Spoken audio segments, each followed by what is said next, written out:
Hello and welcome again to another episode of How to Avoid Murder and Other Awkward Situations. I am your host Dave, and with me always is the lovely Laura. And tonight, we're going to discuss something gruesome and something horrible. We may laugh, we may make some jokes, we use gallows humor here. It's not for the faint of heart, you may be offended. And if you're a delicate boy that plays the drums in an alt-rock band from Chicago, you will be offended. And you probably should listen to something else, something that decent folks listen to. I wouldn't know, because I'm not listening to it. And so, without further ado, let's proceed.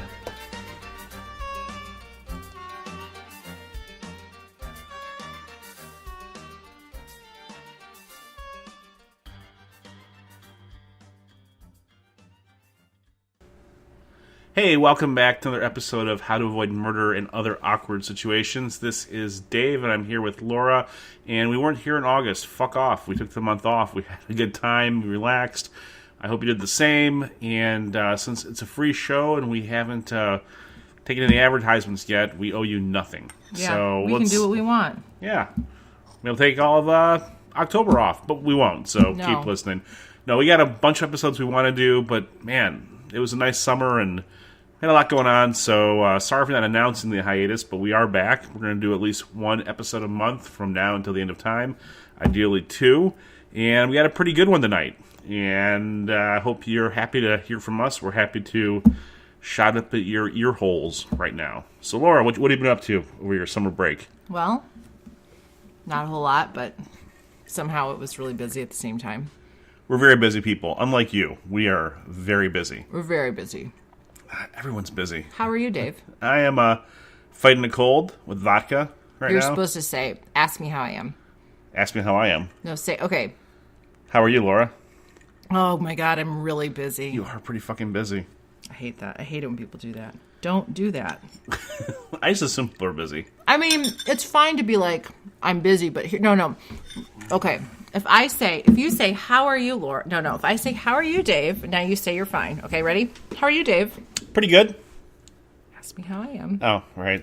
Let's try that again. Okay, how are you, Dave? I am great. How are you doing? Oh, I'm so busy. I've just got so much stuff going on. I'm just running all around. It's totally crazy. Well, beat cervical cancer, bitch. But anyways, the implication is that you're not busy, because if you had been busy, you would have said so. So it's like, you're like, I'm great. How are you? And I'm like, I'm busy, motherfucker. And you're not. The more we say busy, the more I keep thinking of the Humpty Hump and getting busy in a Burger King bathroom.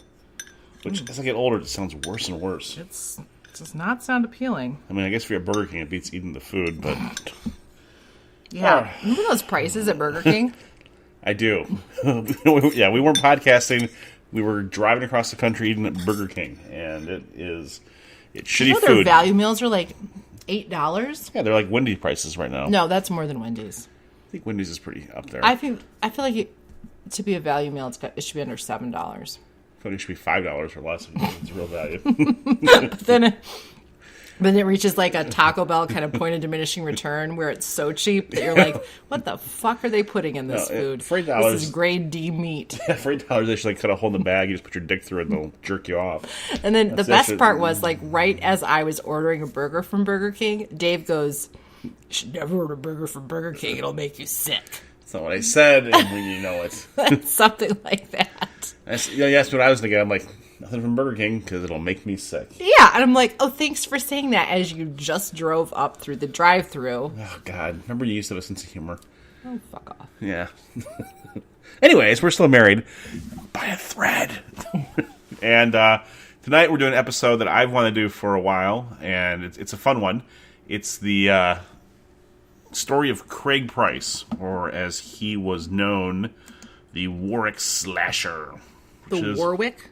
Oh. The Warwick Slasher. Ooh. Not Warwick, the right, not the dwarf. The little person. Okay. Warwick Davis. No, he still lives, but he would not like Craig Price. I want him to be slashed. No, Craig Price is actually a really interesting case. It ties into a lot of fun topics and themes, and maybe you've heard of it, maybe you haven't. If you're not from Rhode Island, you're probably, that going for you. But he made quite an impact there in the 80s.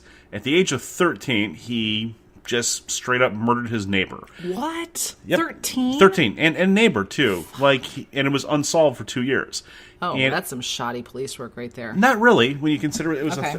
he broke into her house. Although, who's looking at the 13-year-old? No one was. That's the whole point.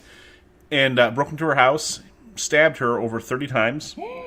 Vicious. I mean, it was overkill. That was the official use. God. And left the scene.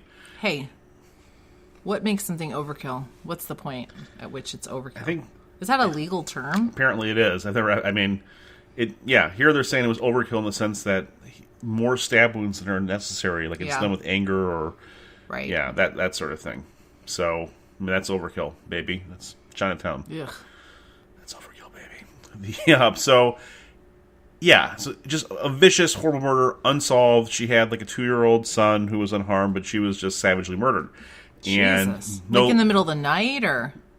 They found her the next day. Yeah, I mean, it was done God. at night, and she was there by herself. He just randomly broke in and stabbed her? Yeah, he was. Wait, did he rape her? Nope, not a rapist. He was prone to breaking into houses, and he kind of ran with a group of kids that were delinquents. But he came from a very nice family, 2 parents, brother, well-adjusted, real no issues, not on anyone's radar.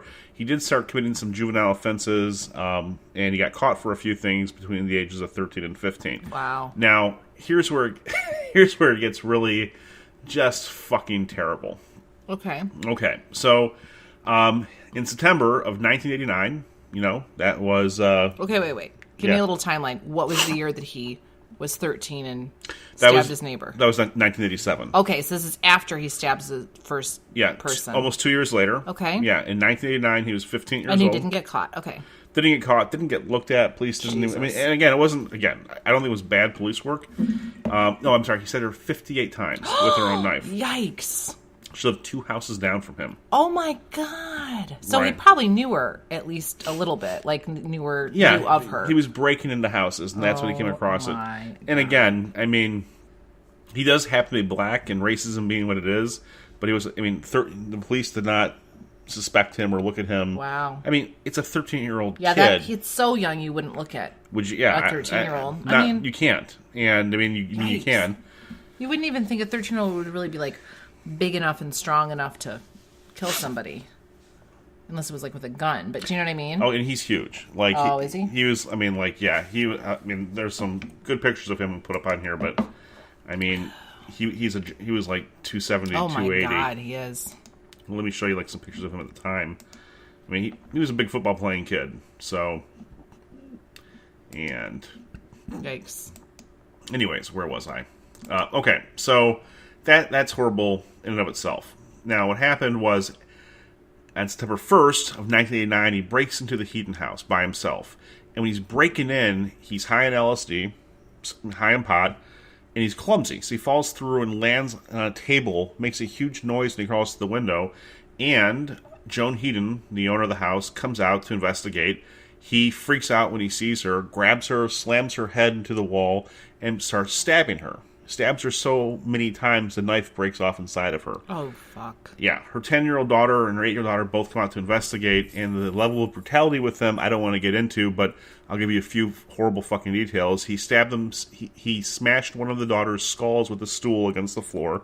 He stabbed them both so many times that he actually stabbed his hand and didn't realize it in the excitement. Jesus. Both of them had over 30 stab wounds apiece, and he broke knives off in almost every victim, kitchen knives, from stabbing them so many times. Oh, my God. They weren't tortured. That's the best thing I can say. But, like, again, it was overkill.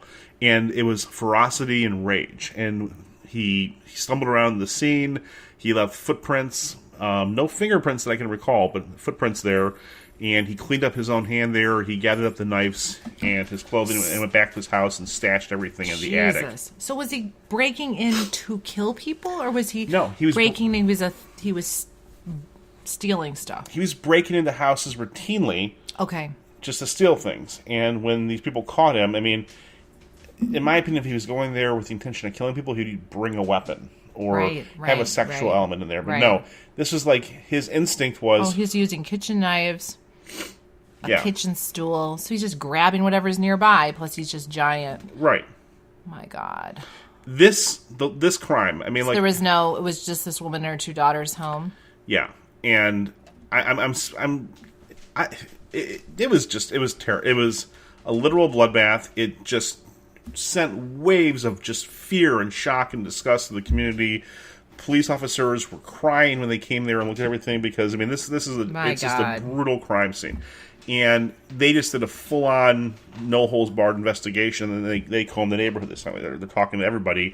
And at this point... So how far apart did the first murder victim and the second woman live? It was all in the same town, right? Yeah, were they both in his neighborhood? Oh, yeah. Yeah, they were both in his neighborhood. Oh, my God. What an idiot. Yes, and yeah. He is huge. He's huge. Oh, yeah, jeez. But here, you can see there. I mean, I told you the first one was 2 houses down from his. Okay? And then the other one was... Yeah, they're like all in the same block. No, they are in the same block. Oh, my God. I mean, so then they were like, "This has got to be the same guy." They determined it was a serial killer. They thought it was the same person as the last one because of the overkill element, right? And they thought maybe they were woman victims in both cases. Mm-hmm. And yeah, that was. Now here's an interesting thing. So, in both cases, no man in the house. So I wonder if he was casing these houses a little bit and breaking into houses where there were only women home. I don't know the details, but I get the impression there might have been men involved in these women's lives at all. But they weren't there in either case. No, I don't think they had men. Okay.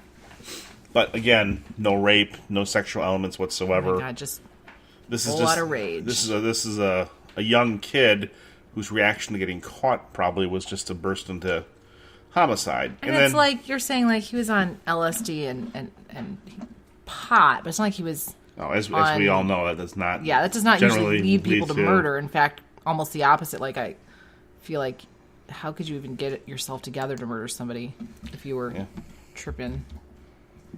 Okay, so the police do a real investigation this time. They're going through the whole neighborhood, looking at homes, interviews, and at this point in young Craig's life, he's 15 years old.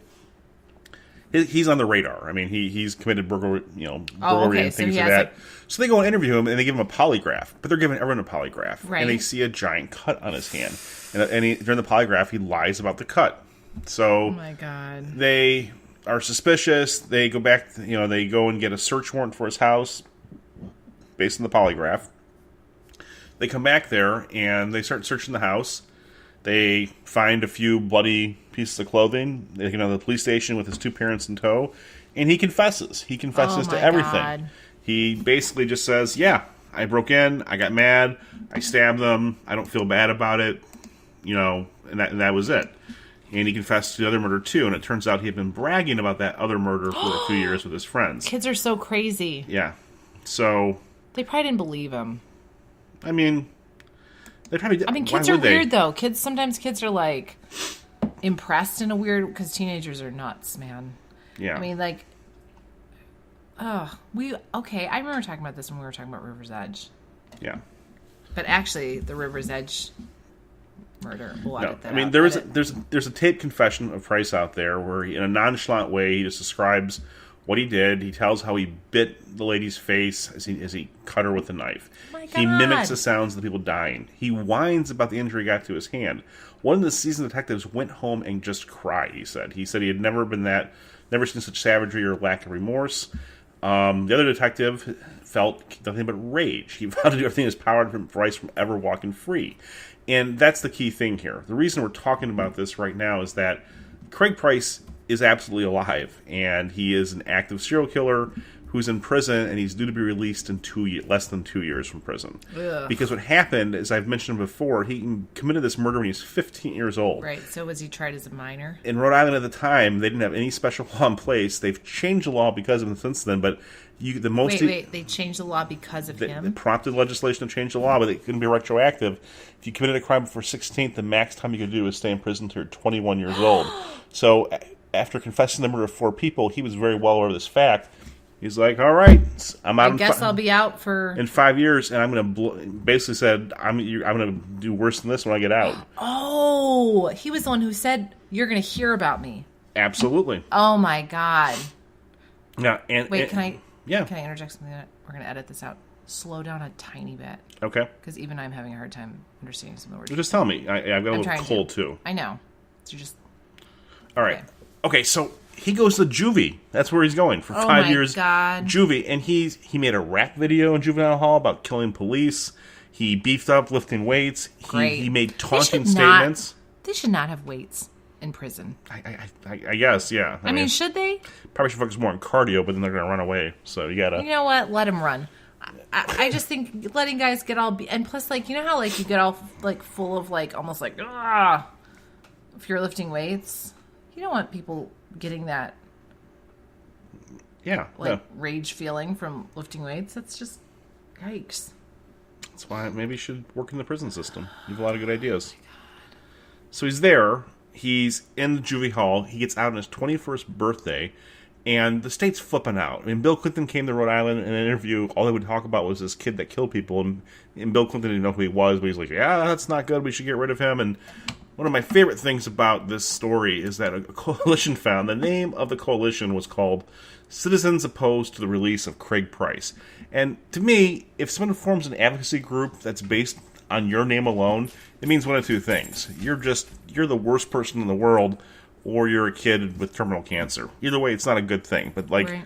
So this group, and it's made primarily up of the police that investigated and arrested him, and the survivors' families. They're just petitions. I mean, like, so right, laws. Yeah, it's not like anything's going to change. If you're that cold-blooded at 15, no, I mean, there's nothing. I don't care. I mean, there's no reason this person should ever be out of prison. It's not like a kid who, like, was in a turf war or something with his buddies and shot somebody and killed them in the midst of a, drug deal gone bad or something. You could argue, like, well, it was a terrible situation, blah, blah, blah, but he was young and stupid and he's matured and he's remorseful. No, this is a guy who, like, for no reason, broke in and brutally stabbed children and innocent people. And so there's a probation officer or a prison guard in the juvenile hall, and this is like months before, in the year before his release. Craig Price threatens him and says, man, if you keep hassling me in here, I'm going to kill you when I get outside. You better not show up for work. Oh, my God. Pretty common statement for a juvenile kid to say. Probably. He's also refusing, on his lawyer's advice, to do a psychological exam, which got him held in contempt of court because he's afraid they would commit him to a psychiatric hospital if he did that. So they probably wouldn't, because he's probably sane. Well, yeah. Well, the prosecutors basically, they're trying to figure out how can we keep this kid in prison because he's not assaulting people, he's not doing anything. Right. So they get clever and they charge him with contempt of court for not taking the psychiatric exam, and they charge him with extortion, which is like a 14-year prison sentence. For what? For telling the guard, if you come to work again, I'm going to kill you. So how's that extortion? Because basically they're saying if they were trying to have him, he was trying to have the probation officer guard not do something under the threat of force. Gotcha. Which is basically, trying to get somebody to do something with force. No, I just thought it made more sense like just that they would charge him with it's like assault because it was a threat. It's like, extortion's a bigger penalty. Okay. So and it's passive aggressive extortion. So and they have a jury trial, at which point his big defense, what he said publicly was that he was a victim of racism, and he had a very prominent civil rights attorney that defended him. They didn't argue racism, just said the prosecutor was basically trying one set of laws for Craig Price and one set of law for everybody else, which was absolutely true. And the judge convicted him. But it really didn't have anything to do with his race. It just had to do with the brutality of his crimes. What race were his victims, by the way? Just curious. They're white. Okay. But honest to God, race isn't really going to be the issue here as much as it is the it sounds like this guy's slaughter of two children, 10 and under, and 2 women. I mean, like, we're not like these weren't strangled. These weren't. It was just. I mean, yeah, it was. These were brutal murders in every sense of the word. How did he not? So, I mean, he's a fucking monster. We have a teenager. I feel like we'd notice if they came into the house covered in somebody else's blood. Well, it was a working class family, and I mean, he probably snuck out in the middle of the night and snuck back home. But like, how could you do that neatly without like getting blood everywhere? It's just crazy. I don't know. I mean, his parents. So it just goes to show he was calm enough to, after the fact, be very careful about cleaning up. It seems like a Michael Myers situation. Absolutely. He's got a brother and 2 parents that are perfectly normal. Yeah. And the police have been called to his house before for domestic violence that he had initiated. Yeah. I mean, so he was a big, scary kid, even to his family. Yeah, I mean, some people are just fucking wired right. It's absolutely wrong. true. It's absolutely true. And I think this kid was wired wrong. I think he's still wired wrong. Yeah. So, anyways, the judge, based on some of the things he said at trial and his antics, convicted him.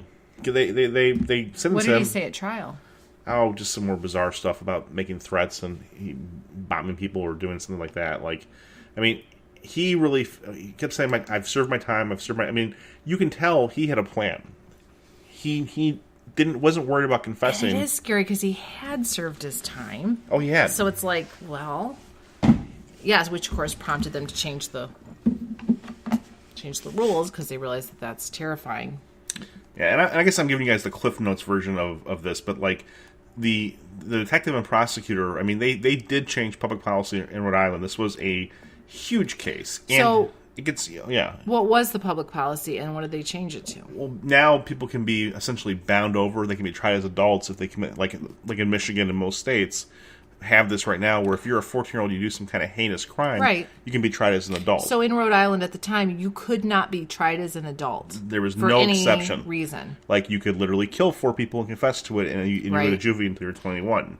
Have they changed some sort of federal law recently about life sentences? The Supreme Court said there's no mandatory minimums for juveniles. Like, you can sentence them, but you have to give them different consideration in the sentencing guidelines because they're juveniles. So you can't say you're 14, you're going to prison for the rest of your life. You're saying you're 14, we're going to charge you as an adult, try you as an adult, and we'll revisit your sentence at some point in the future. Right, which makes sense because kids' brains do change, and in a lot of cases that you read where these kids are sentenced to life in prison, it is in the midst of some kind of thing with other kids and friends, and there's other people, and they aren't like a cold-blooded serial killer like this guy. So, sorry, I'm getting a tiny bit off track. But it is interesting, all that juvenile stuff. It's interesting because it's like, should kids get treated like adults? We don't treat them like adults in other ways. But then when they're going to, basically if they're going to be this brutal, you don't want them on the street. Okay. And I do apologize. I got that St. Louis thing in my mind here. It wasn't, the judge didn't sentence him.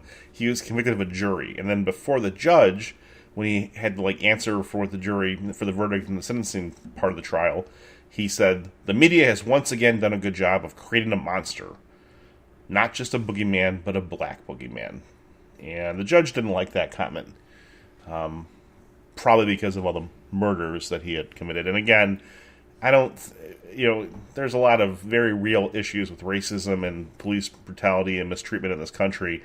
But one thing black people don't have to deal with is the stigma that they kill people by stabbing them 30 to 50 times. That's not really a race thing. That's more, he's a fucking monster. I feel like there's a lot more white serial killers. Honest is that to God, just an anecdotal thing, or is that actually backed up by fact? That's backed up by fact. That's weird. And men and also facts, men aren't really stabbers either. I mean, it's more of a woman thing. Yeah. Knife. I mean, this is like monstrous behavior. It's an anomaly. It's not a race thing. This is this guy is a human predator. I mean, yeah, this guy was terrifying. He's bad news, and I mean, again, reminds me of Michael Myers. More than anything else. Pretty sure any 15-year-old who brutally stabbed 2 young kids and broke a knife off in their skull people would be pretty vehement about. More than one knife, yeah, and showed no remorse, Ew. And still hasn't showed any remorse. So he not gets even faking the remorse. No, because he is right. He did serve his time. He pretty much thought he was going to get out in 5 years, right? At the time, or 6 years or whatever. And this is basically an entire justice system saying, we're going to figure out a way to keep you in prison. And again, this is a stretch, the whole thing, but they got him. I mean, Al Capone went to prison and died in prison for tax evasion, not for murder or robbing or extortion or things like that. So, I mean, but I'm pretty sure every person... Who did you say? Al Capone. I'm sure every person in that jury probably knew who he was. Yeah. Rhode Island's a small state. Right. A very small state. And it's one of those things where I don't think anyone had I mean, I can imagine if he does get released, that there's going to be a angry mob ready to crucify him. But we'll get to that in a second. So he goes to prison, And his release date, again, he was supposed to be out, like in, I think, 98, 99. Ugh. He's still in prison right now because he got in a prison brawl, and they kept extending his sentence and convicting him. But it's all done now. So he's... Oh, my God. So he's going to get out? May of 2020. Scheduled for release. Ooh, yikes. Where is he? In Florida right now. Why is he in Florida? Security reasons. He wasn't safe in Rhode Island. I think one of the things in Rhode Island that's interesting is Rhode Island... This is my own little aside about Rhode Island. One of the biggest mobbed states in the country. Yeah. And I just can't imagine him being a very popular guy in prison there. So I think it was right. for his own... It's interesting how they protect prisoners. I mean, I guess you should, but it's just, I don't know, it's strange. Do they, like, publish release dates for notorious people who are... Oddly enough, they do in Michigan they do, our great state, and they do in Illinois. They don't in California, and the Rhode Island site I went to... But what about in Florida? Well, he's not a prisoner of Florida. Well, he's a prisoner of Rhode Island, but he's just being held in Florida? That's so strange. It's strange, but it happens occasionally with these high-profile cases. Right. So, I'll post this... Let's see. So he'd be in his 40s. Yeah, I've already... So still totally, probably, in good health and strong enough to, well enough to... He was born in 74. Yeah, so he's in his 42. early 40s. Yeah, he could still totally stab someone to death, is what I'm saying. Yeah, he's not done. This will be interesting. So I just feel like if that was like my sister or whatever that was like stabbed to death, and I could somehow figure out when this guy's getting released, I would just go and just wait for him to like get off the bus or whatever they do with people releasing them from prison and just shoot him. Yeah, well, they gave you the earliest possible release date, and that's 2017, October. Holy next shit. month. But that's not going to happen. The maximum they can keep him there is until May of 2020. And that's what's going to happen. So... Oh, my God. But he is in Florida, so if you're a prisoner in Florida and you're listening, and we know a lot of you are... Yikes. Stab that motherfucker. Right in the neck. Yikes. Scary. So... But, I mean... Scary. Hey, you know what? Did you know sometimes inmates listen to podcasts? Good. Well, I'm going to tag him, so... Please don't. Good point. He is getting out. Let's edit that part where you tell people to stab him in the neck. Huh. Looks like he converted to Islam at some point, too. It's Khalil R. Rahim. He changed his name to in prison. Good for him. You gotta pick a... Oh, wait, he has another alias. C. Nice. Come on, man. That's a terrible alias. Well, nice. Don't put the name... Don't put the word nice in there. You're not nice. I feel like he and Suge Knight could be good friends. He is mean. He's a mean guy. Mean. I mean, in here, I know we're talking about ways to avoid murder typically, but there's no avoiding this thunderstorm. That's crazy. I mean, like, makes me want to have, like, 10 more dogs. Have a dog. That's a good way to avoid that murder. Sleep with armed guards. Sleep with a loaded gun. Lock your windows. Get an alarm. Yeah, he,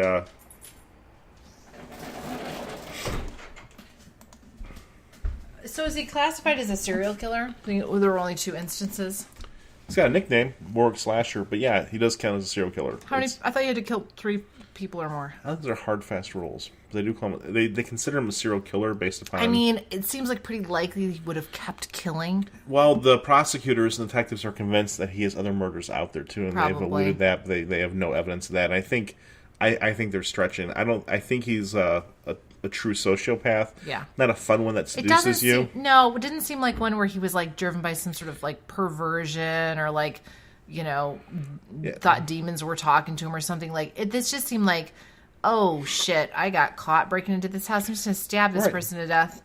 And I think he knew and was aware of that as a minor. His consequences were limited because he didn't feel any empathy for the people he killed. That was just a practical way of avoiding that's such situation. A strange phenomenon. Plus, he got away with it at 13, so he learned that if you kill someone, your problems go away with every stab with a knife.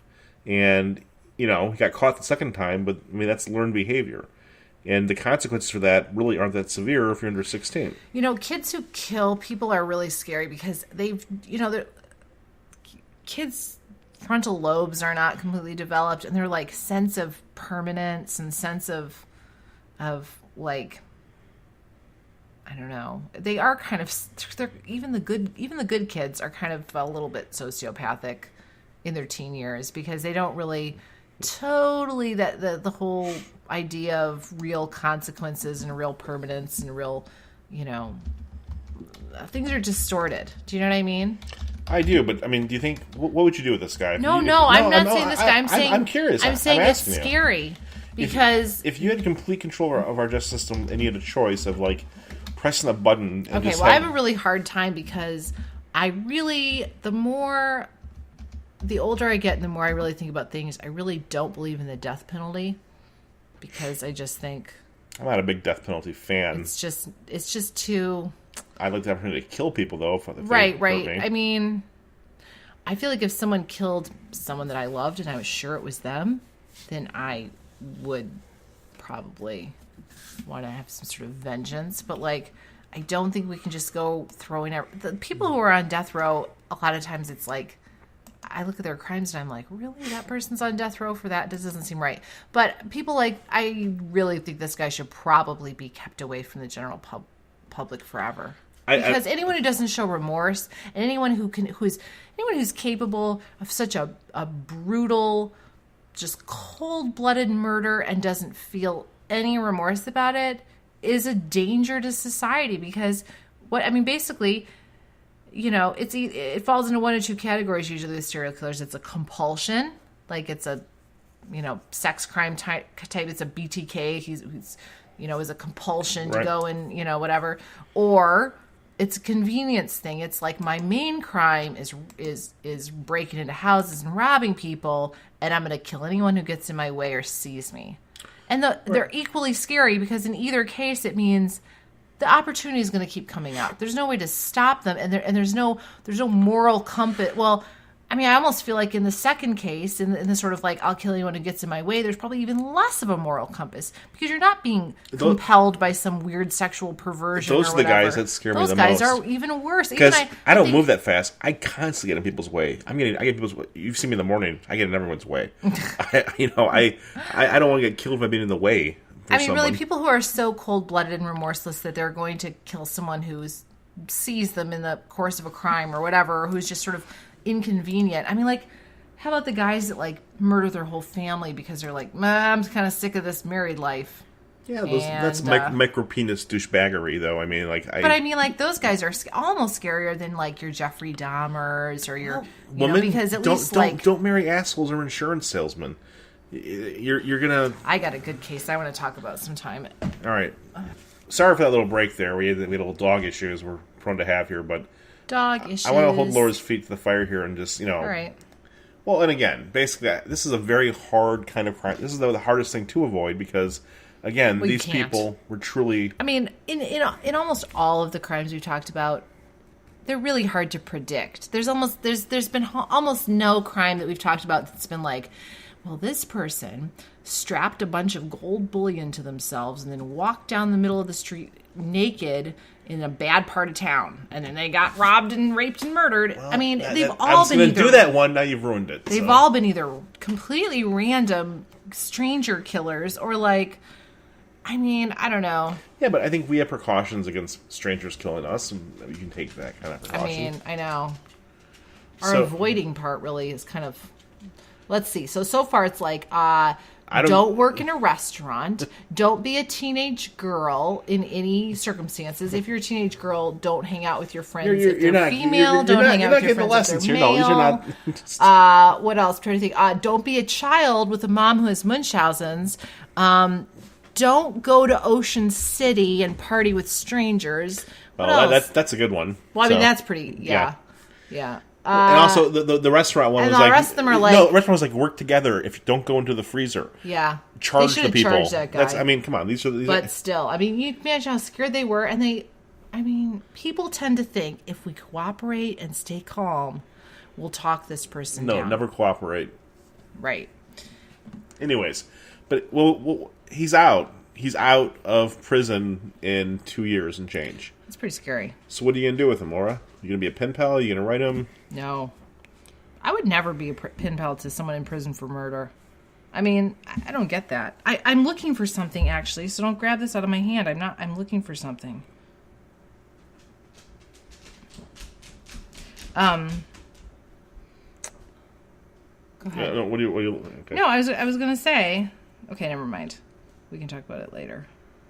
What do you... I was gonna give an example of someone who was almost murdered and survived as a good way as an avoid murder story.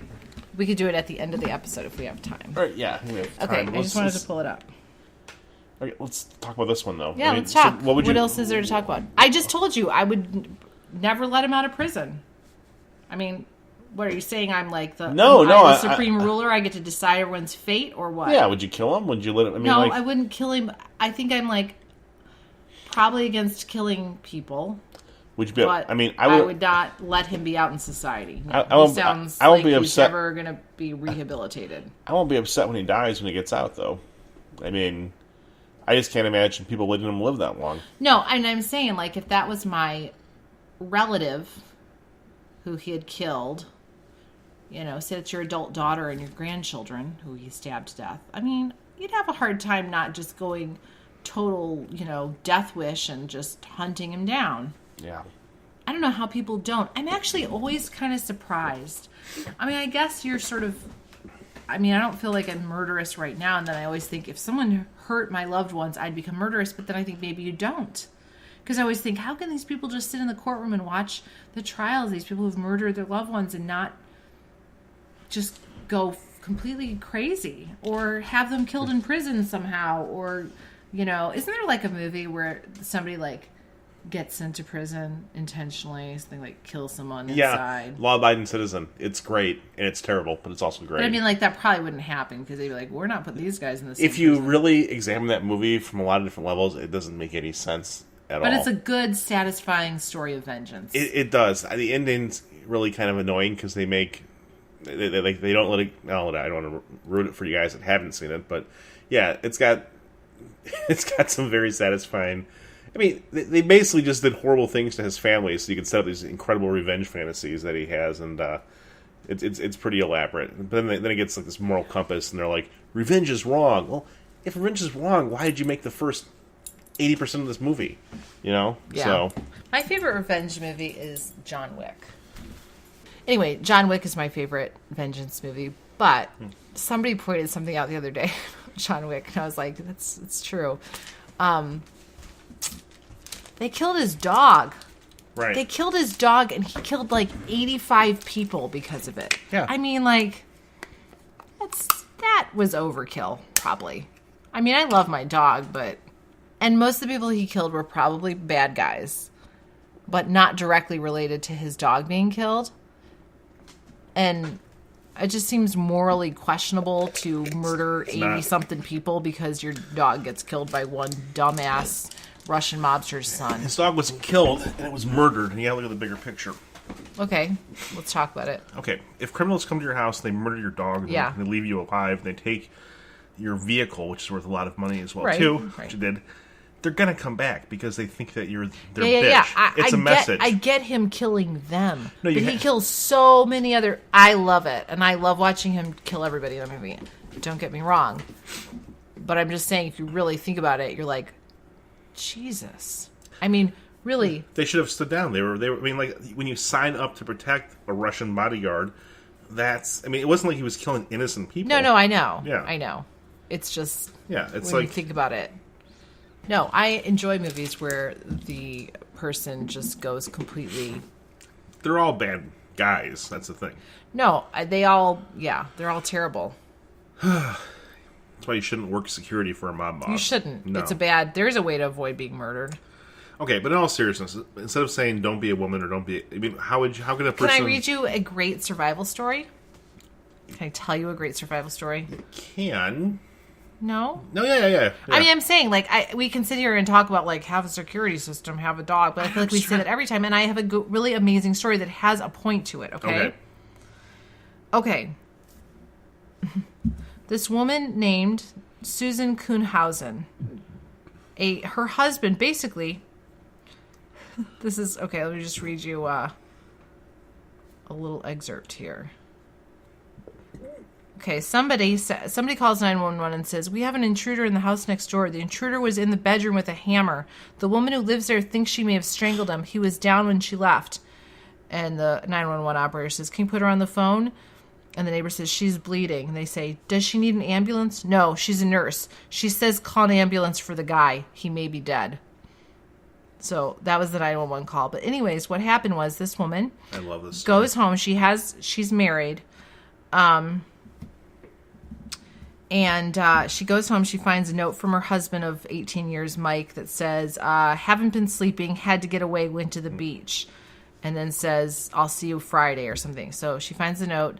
She goes into her kitchen. She hears her security alarm beeping, disarms it, comes back, goes outside, gets her mail, comes back inside, goes in her bedroom. Suddenly, from behind her bedroom door, this man comes towards her.